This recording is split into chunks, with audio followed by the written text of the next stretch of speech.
So, Assalamualaikum warahmatullahi wabarakatuh. Waalaikumsalam warahmatullahi wabarakatuh. Kami di sini akan mempresentasikan tentang hasil proposal kami tentang ayam garela, geprek mozzarella. Di sini saya mau Majaki Agipari akan membacakan bab 1. Ada Jamal, ada Najwa Ilma, ada Fadil Munif, dan ada Hadi Fatunisa. Baik, kita mulai saja.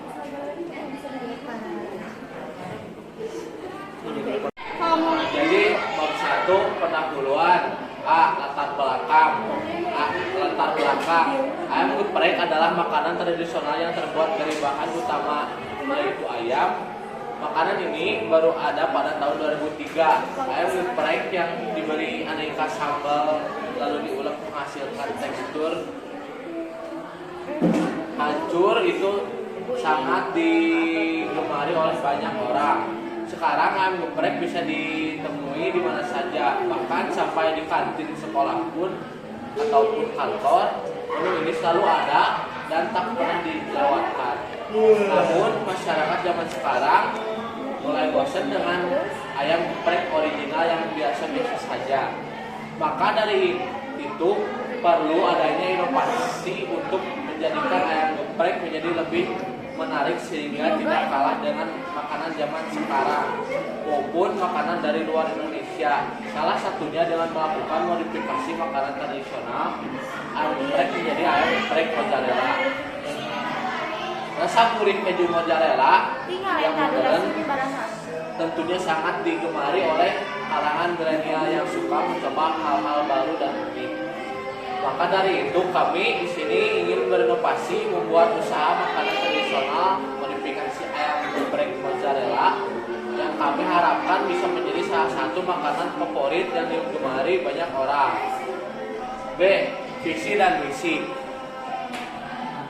Visi menjadikan ayam geprek mozzarella menjadi makanan yang bukan hanya disukai dan digemari masyarakat Indonesia, tetapi juga masyarakat luar negeri. Misi membuat ayam geprek dengan bahan dan kualitas terbaik, memasarkan ayam geprek di berbagai segmentasi pasar mulai dari kalangan muda sampai lanjut usia. 3. Mendirikan usaha makanan tradisional yang mendunia. C. Tujuan. Adapun tujuan perusahaan kami yaitu 1. Mendapatkan profit bagi perusahaan. 2. Untuk menciptakan produk yang unik dan inovatif. 3. Untuk mengembangkan ayam geprek menjadi makanan yang mendunia. 4. Menciptakan lapangan kerja dan mengurangi tingkat pengangguran. 5. Membawa nama kuliner Indonesia ke dunia melalui produk kami yang kami tawarkan.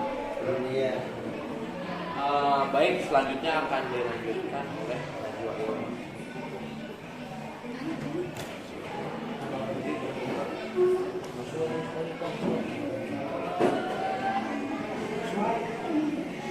Saya akan menjelaskan bab 2 ya. Bab 2 tentang pembahasan. A. Data perusahaan. Nama pengusaha PT Garela. Nama perusahaan PT Garela Sentosa. Tanggal berdiri 15 November 2022. Bidang usaha makanan. Alamat Jalan Palembang Barat nomor 56 Kecamatan Majalaya, Kabupaten Bandung. Nomor telepon 0812044136. Jumlah karyawan 5 orang. Produk ayam geprek mozzarella. Email garelaayam@gmail.com. Struktur organisasi. Pemilik Gamaliasin Ramadan. Keuangan Hadi Fatunisa. Pemasaran Zaki Al-Ghifari. produksi, panel mudir, distribusi, dan lingkungan sekitar. Biodata pemilik, nama Gamalia Ramadan, tempat tanggal lahir 17 Oktober 2004, alamat Jalan Balai Tambang Barat nomor 56, Kecamatan Majalaya, Kabupaten Bandung. Jenis kelamin laki-laki, agama Islam. Jenis produk, usaha yang kami buat adalah usaha di bidang makanan tradisional yang kami modifikasi, di mana kami berkomitmen akan mendirikan kualitas yang terbaik dan produk yang lezat sekaligus higienis bagi konsumen. Kami akan menggunakan kemasan yang praktis dan ramah lingkungan sehingga bisa dengan mudah digunakan oleh konsumen dan tentunya baik untuk lingkungan sekitar. Pada kemasannya pula kami akan memberikan kekinian yang pastinya digemari anak muda.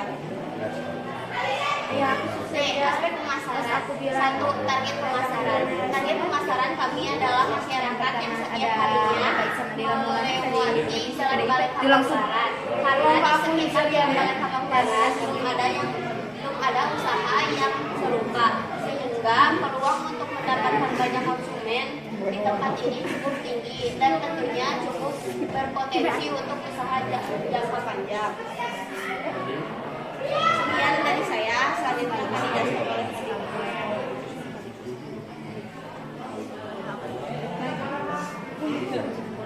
Strategi pemasaran. Promosikan produk kami melalui media sosial dengan konsep champion yang menarik bagi kaum milenial. Menerima jasa untuk berbagi event sehingga bukan hanya mendapatkan keuntungan, tetapi kami juga bisa mendapatkan promosi gratis. Lanjut.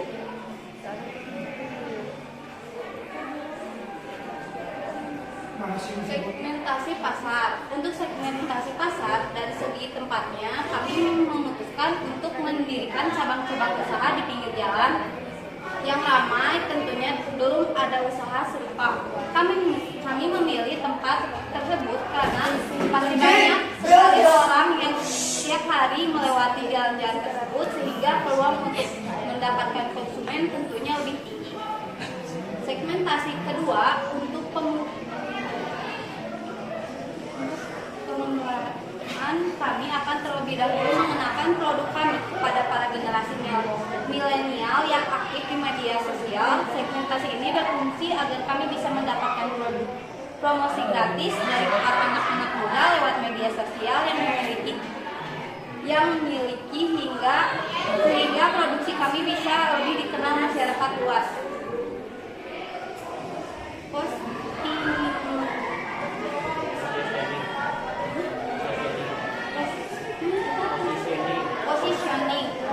Positioning sangat penting dalam mendirikan suatu usaha agar pasar tidak bosan dengan produk yang kita tawarkan dan tentunya agar kita bisa memberikan produk yang sesuai dengan keinginan pasar. Di sini kami mempromosikan diri kami sebagai produk makanan berat tradisional yang terjangkau dan disukai oleh banyak orang. Kami juga berencana akan selalu berinovasi untuk terus mengikuti kemauan pasar, misalnya seperti menambahkan varian ayam geprek, sambal mangga, ayam geprek pakui, dan ayam geprek sawit, dan lain sebagainya. Selanjutnya mau dilanjutkan oleh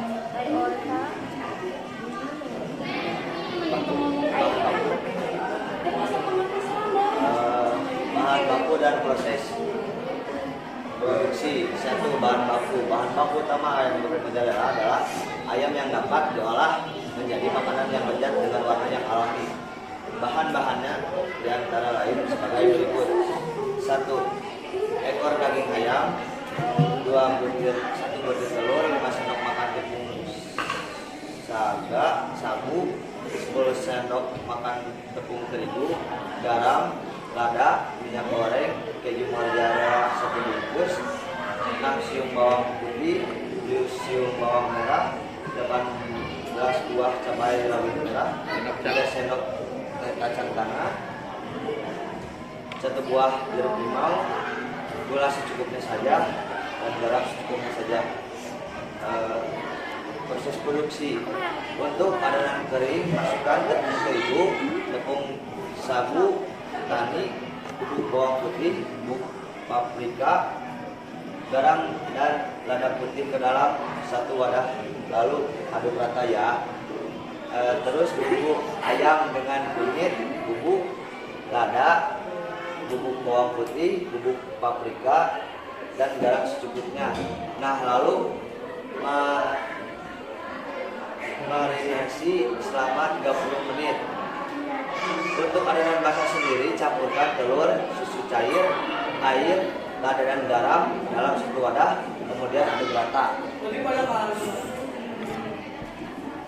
Lalu lumuri ayam dengan adonan kering, adonan basah, dan diakhiri dengan adonan kering. Goreng ayamnya sehingga kecoklatan. Setelah itu angkat dan sisihkan. Goreng bawang putih, bawang merah, dan cabai rawit sampai tercium bau wangi. Kemudian tiriskan.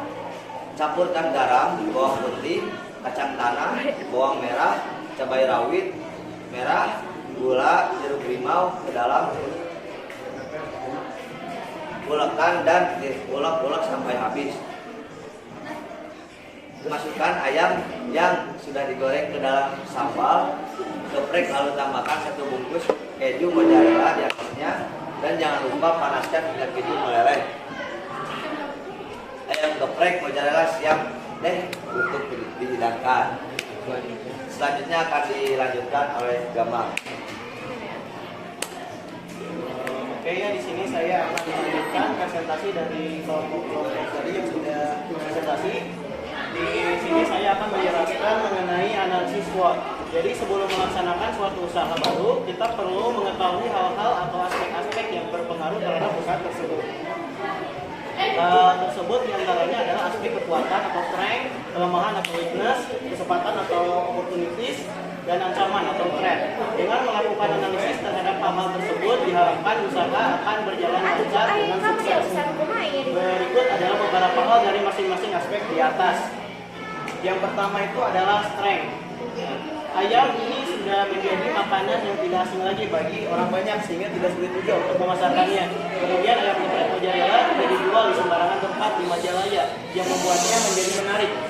Karena ayam geprek mozzarella yang jarang diproduksi di area Majalaya, oleh karena itu hal ini dapat membuat orang penasaran akan rasanya dan akan mencoba memakannya dengan cara membeli produk kami.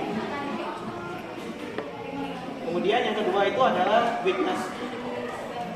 Perkembangan seperti topping maupun hiasan untuk makanan sudah beraneka ragam, sehingga menyulitkan kami dalam hal hiasan karena kami kesulitan untuk menentukannya. Kemudian yang kedua, karena segmen pemasaran kami adalah masyarakat yang melewati jalan Balai Kambang, sehingga sulit bagi kami untuk menjangkau promosi bagi masyarakat yang jauh dan tidak pernah melewati jalan Balai Kambang. Kemudian yang ketiga itu adalah opportunities. Nah, bahan yang digunakan itu mudah diolah. Kemudian pengerjaannya juga cukup simpel. Jadi untuk masalah pengolahan ini cukup mudah. Kemudian yang keempat itu adalah threat.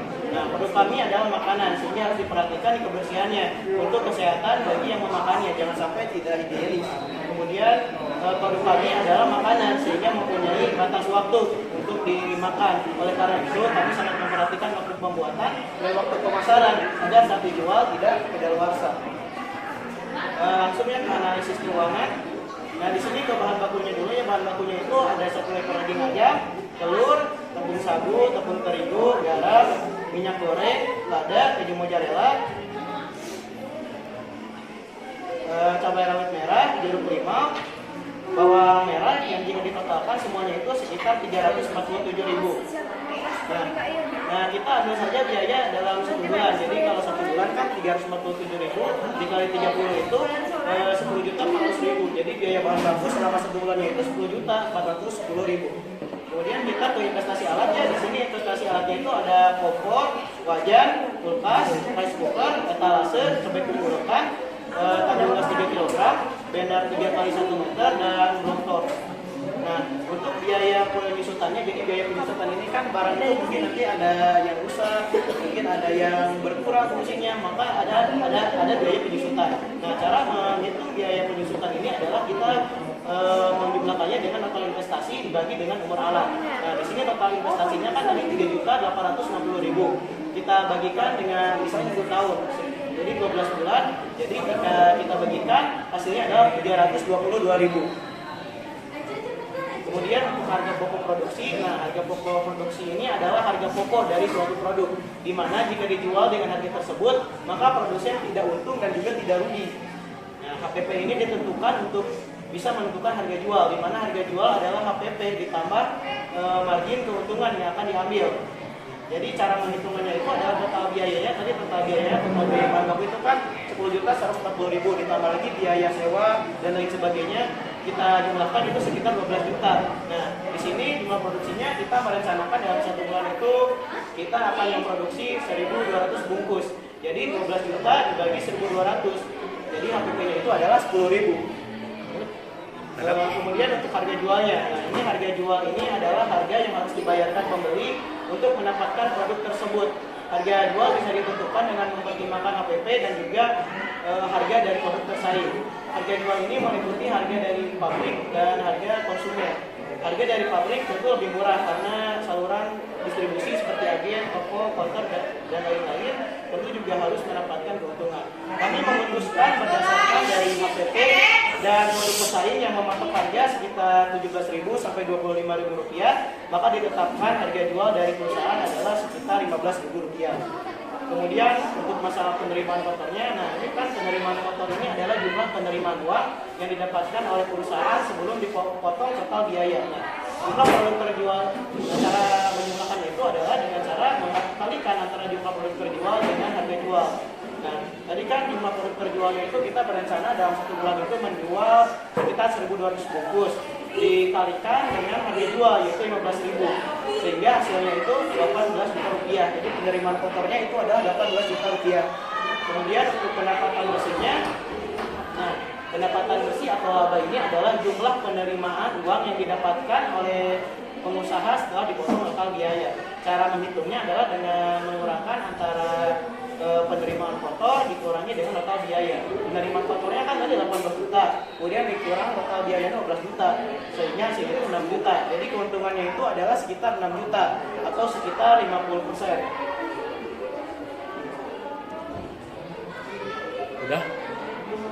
Udah semua. Adil. Adil, Hani. Adil. Bang, di depan.